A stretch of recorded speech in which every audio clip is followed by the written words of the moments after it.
Hi friends, I am Drama Queen and welcome to another episode of Coffee After Dark. I am from the sweet islands of Trinidad and Tobago, and over here we believe in folklore and everything spooky. Tonight's story is about the Soucouyant that I saw at my window 2 o'clock in the morning. So go and pour yourself a nice cup of coffee, dim the lights, snuggle up under that cozy blanket, and let's get straight into it. So when I was younger, maybe about 13, 14 years old, I used to get up every morning with marks on my leg in particular. Very painful marks, and it used to look like a mouth print.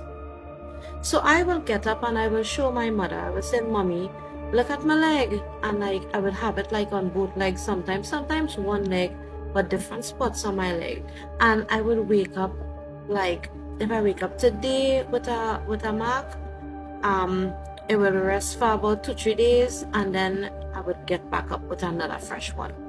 So my mother told me that looking like a Soucouyant mark.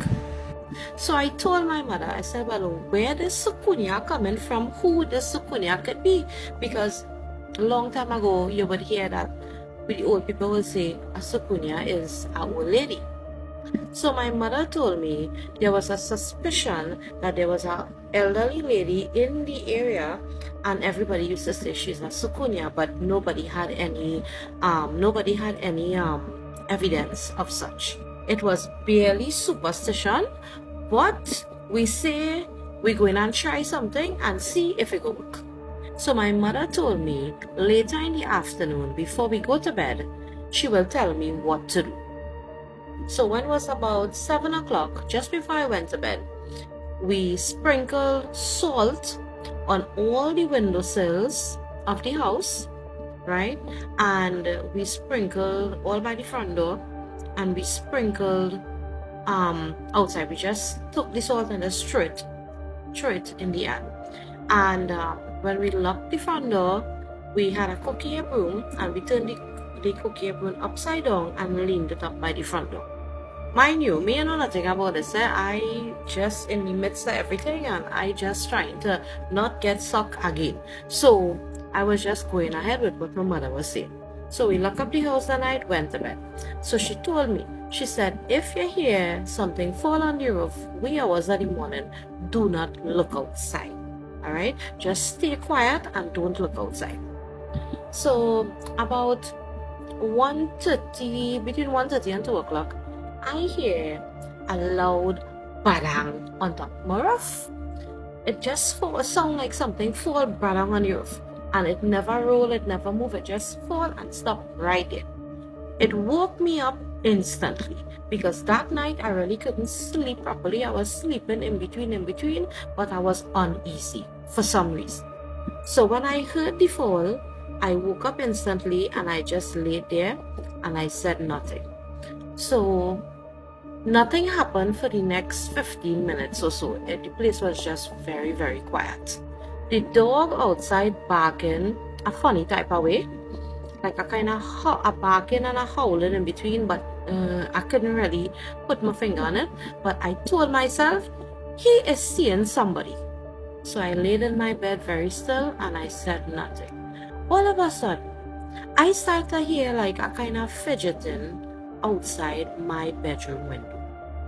Now, mind you, my bedroom window on a second floor, right? We're not on the ground floor, my bedroom is on the second floor. So even if I look out my window, I'm going to see the ground below, right? So I didn't understand what could I be fidgeting outside my window, but all I keep up with me. So I know my mother say, "Don't pull the window and look," because for whatever reason, she didn't tell me why. She just said, "Don't do it." But being the person that I am, being the Scorpio that I am, I very hardened. I pull the window easy and look. So at my first glance, I saw something looking like fire, like a ball of fire, moving from left to right, outside my window, but more on the ground, by the ground floor, and moving from left to right, as if it's trying to pick up something. So I get so frightened. I just dropped the curtain and I just was standing there very quiet. I wasn't doing anything. I wasn't making any sudden moves to make whatever it is out there know that hey, I am up and I am waking. So the chuckling outside there keep happening over a period of time. It could be like more than an hour and something now. And I say, but what is this? So I went back and I pulled the curtain again. When I pulled the curtain again, the thing, whatever it was, the fireball, whatever it was going from left to right, but it was more to the ground. And it's like it, I don't know if it's trying to pick up something or whatever, but remember we sprinkle salt. We had sprinkled salt all in the ground outside. So at this point I really didn't know what was happening, but it was making a sobbing kind of sound, like a crying kind of sound, like an irritating sound, like you're trying to force somebody to do something and they just don't want to do it, but they have to do it because they want to get through it, what they want to get through it. But boy, I peep at this thing for hours. Hours, I telling you. Five something in the morning reach, and this thing outside is still moving back and forth.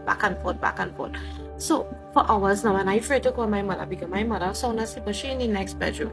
And if I'm afraid to go across on that side to even say mommy X, Y, and Z. Right? So I just stay monitoring what is going on through the crease of my curtain.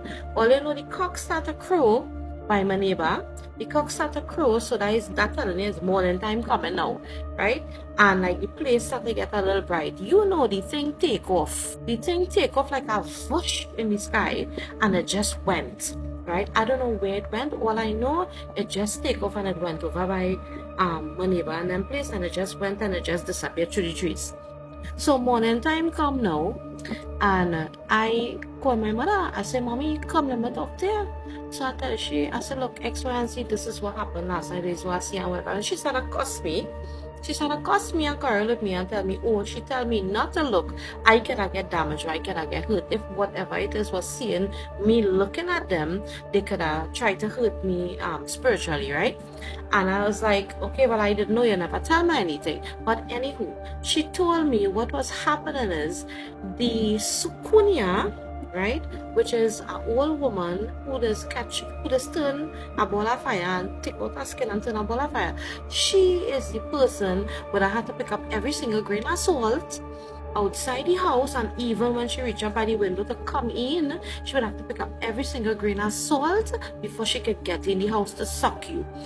I was like, at that point in time, I was like, oh my God, mommy, you never tell me what it is.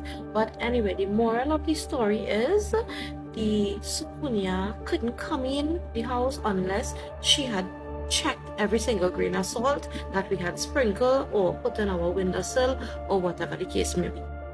So the next day, I didn't wake up with any marks on my skin, but we never really got closure on who it could have been at that point in time. We didn't get any closure on who it could have been, but my mother and I, we were very conscious about the Soucouyant sucking because it used to happen to both of us very regularly.